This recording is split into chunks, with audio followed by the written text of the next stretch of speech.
Excellence, Monsieur le Président de la République, en installant le Conseil supérieur de la fonction publique locale, vous avez attiré l'attention des exécutifs locaux sur l'impérieuse nécessité de respecter les droits des travailleurs.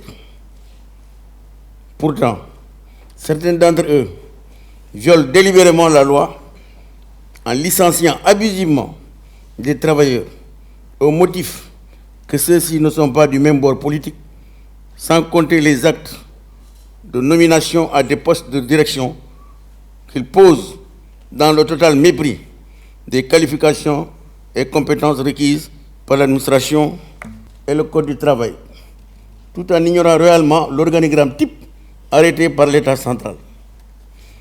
Donc je voudrais, Excellence le Président, répéter que pour les collectivités locales, si rien n'est fait, alors les licenciements vont continuer à l'appel.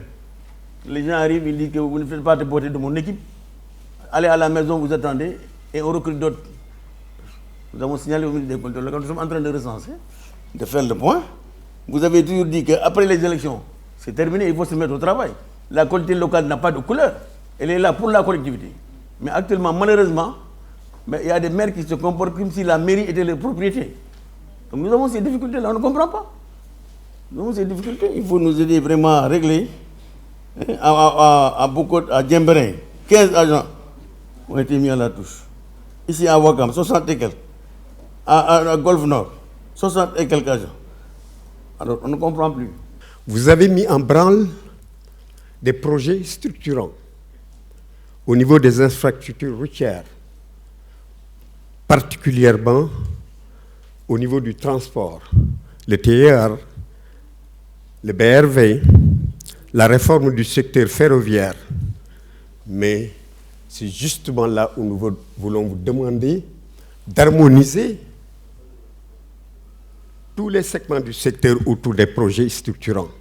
Il ne faudrait pas que Dakar Dem Dikk soit mis à l'épreuve par le TER ou bien par le BRV. Le BRT. Il faudrait également que le TER prenne en compte les ex-travailleurs du PTB et autres travailleurs des chemins de fer. Nous voulons une harmonie pour le secteur du transport dans ces projets structurants pour qu'aucun segment ne soit laissé en rade, pour qu'aucun segment ne perde des emplois. En termes mais aussi le secteur informel du transport, il ne faut pas l'oublier. C'est un secteur qui a eu à assurer depuis les indépendances le service public des transports. Ils doivent intégrer harmonieusement dans ces projets structurants du secteur du transport pour qu'ils s'en sortent eux aussi. Donc je pense qu'il y a lieu de convoquer des assises au niveau du ministère du Transport pour que toutes les préoccupations de tous les secteurs soient prises en compte afin que l'emploi soit sauvé dans ce secteur et que le secteur soit renforcé. Fixant les activités dans lesquelles il n'est pas d'usage de recourir au contrat à durée indéterminée, qui est devenu un instrument d'évasion sociale. Monsieur le Président de la République, nous aimerions insister sur le fait, parce que c'est une disposition qui est abusivement utilisée par les entreprises de BTP, pouvant en citer quelques-unes comme la Henan Chine et tant d'autres entreprises qui sont installées dans notre pays. La mise en place de la haute autorité pour l'égalité des cartes de chance, l'adoption d'un statut pour les maîtres artisans en vue de les accompagner à valoriser leur expérience, parce qu'ils constituent un poumon important dans l'économie informelle. Le renforcement des pouvoirs de l'inspection du travail, je pense que c'est une doléance que nous relayons chaque année pour permettre à ces structures de pouvoir un peu faire un arbitrage en amont. L'application effective de la convention collective du secteur du gardiennage et du secteur du nettoiement. L'implication des travailleurs du nettoiement dans le processus de réforme proposé de l'UCG et mettre en œuvre effectivement cette nouvelle convention. La finalisation des restructurations comme celle du DNEAS et celle du service public de la Poste.